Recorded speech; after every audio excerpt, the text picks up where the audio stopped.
नमस्कार दोस्तों, स्वागत है आपका स्टडी फॉर सिविल सर्विसेज में। दोस्तों आज मैं लाई हूँ एनसीईआरटी की हिस्ट्री का फर्स्ट चैप्टर। तो चलिए दोस्तों स्टार्ट करते हैं। दोस्तों अक्सर हम ये जानने के लिए आतुर रहते हैं कि कल क्या हुआ।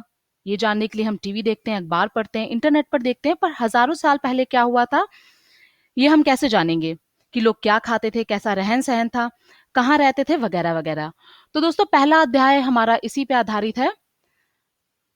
कई लाख वर्ष पहले लोग दोस्तों नर्मदा नदी के तट पर रहते थे। नर्मदा नदी के तट पर रहने वाले लोग जो थे वो कुछ कुशल संग्राहक थे जो आसपास की विशाल संपदा से परिचित थे। ये लोग दोस्तों अपने भोजन के लिए जड़ों, फलों, जैसे कंदमूल फल होता था, तथा जंगल के लोग अन्य उत्पादों का संग्रह करते थे। ये जानवरों का आखेट भी करते थे। आखेट माने होता है शिकार। शिकार भी करते थे। उत्तर पश्चिम की जो सुलेमान और किरथर की पहाड़ियां थी, उनके क्षेत्र में कुछ ऐसे स्थान हैं जहां पर लगभग 8000 वर्ष पूर्व स्त्री पुरुषों ने सबसे पहले गेहूं तथा जौ जैसी फसलों का उपजाना आरंभ किया था। सबसे पहले ये याद रख लीजिएगा, जो सबसे पहले फसल उगाई गई थी, उपजाई गई थी, वो थी गेहूं तथा जौ की फसलें। इसी क्षेत्र के लोगों ने भेड़, बकरी और गाय बैल जैसे पशुओं को पालतू बनाना शुरू किया था। किस क्षेत्र के? उत्तर पश्चिम की सुलेमान और किरथर पहाड़ियों के। और ये लोग गांवों में रहते थे। उत्तर पश्चिम की सुलेमान और किरथर पहाड़ियों के क्षेत्र में मैंने जैसे आपको पहले बताया कि 8000 वर्ष पूर्व स्त्री पुरुषों को सबसे पहले गेहूं तथा जौ जैसी फसलों को उपजाना आरंभ किया था। उत्तर पूर्व में ही दोस्तों और उत्तर पश्चिम के लोगों ने ही भेड़, बकरी और गाय बैल जैसे पशुओं को पालतू बनाना शुरू किया था। ये लोग गांव में रहते थे। फिर आते हैं उत्तर पूर्व के। उत्तर पूर्व में गारो तथा मध्य भारत के कुछ ऐसे क्षेत्र थे जहां कृषि का विकास हुआ। तो याद रखिएगा, कृषि का विकास अगर कहाँ हुआ, सब सर्वप्रथम कहाँ हुआ, तो उत्तर पूर्व में गारो तथा मध्य भारत के कुछ ऐसे क्षेत्र थे जहां कृषि का विकास हुआ। सिंधु तथा इसकी सहायक नदियां। दोस्तों सहायक नदियां किन्हें कहते हैं? सबसे पहले एक क्वेश्चन आता है। सहायक नदियां उन्हें कहते हैं जो एक बड़ी नदी से मिल जाती हैं, अर्थात कई छोटी नदियां जो एक बड़ी नदी में मिल जाती है उन्हें हम सहायक नदी कहते हैं। लगभग 4700 वर्ष पूर्व सिंधु तथा इसकी सहायक नदियों के किनारे कुछ आरंभिक नगर फले फूले थे। कुछ आरंभिक नगर जैसे मगध हो गया, ये गंगा नदी तथा इसकी सहायक नदियों के पास हुआ था। देखिए, गंगा तथा इसकी सहायक नदियों के किनारे तथा समुद्र तटवर्ती इलाकों में नगरों का विकास लगभग 2500 वर्ष पूर्व हुआ था। और सिंधु के इधर कब हुआ था? 4700 वर्ष पूर्व। सिंधु तथा इसकी सहायक नदियों के किनारे कुछ नगर फले फूले थे, मतलब बसे थे। और गंगा तथा इसकी सहायक नदियों के किनारे समुद्र तटवर्ती इलाकों में नगरों का विकास लगभग 2500 वर्ष पूर्व हुआ था। गंगा के दक्षिण का जो क्षेत्र था उसे प्राचीन काल में मगध कहते थे।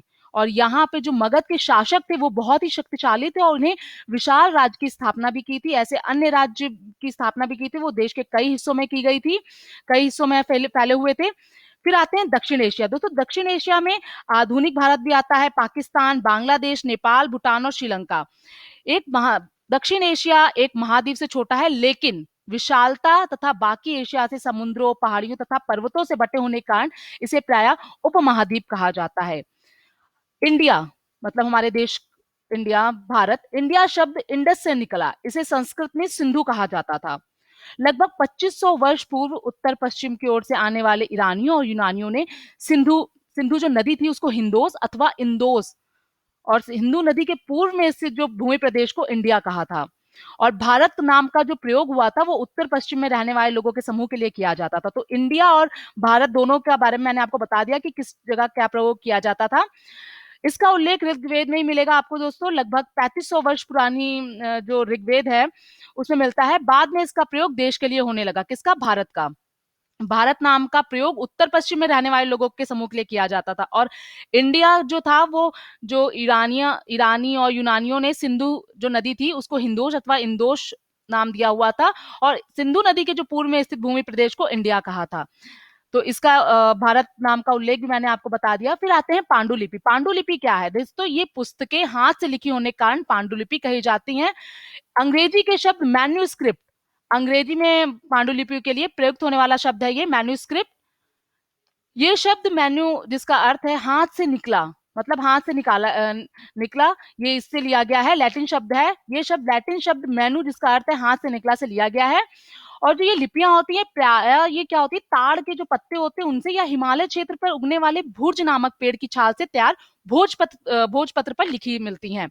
अब जानते हैं अभिलेख क्या होता है। अभिलेख ऐसे लेख होते हैं जो पत्थर यानी अथवा आप ये कह सकते हैं किसी ठोस या कठोर सतह पर उत्कीर्ण किए लिखे हुए को किए जाते थे, तो उन्हें अभिलेख कहते थे। तो आप ये डेफिनेशन भी याद कर लिए कि ऐसे लेख पत्थर अथवा धातु से जैसी कठोर सतहों पर उत्कीर्ण किए जाते थे।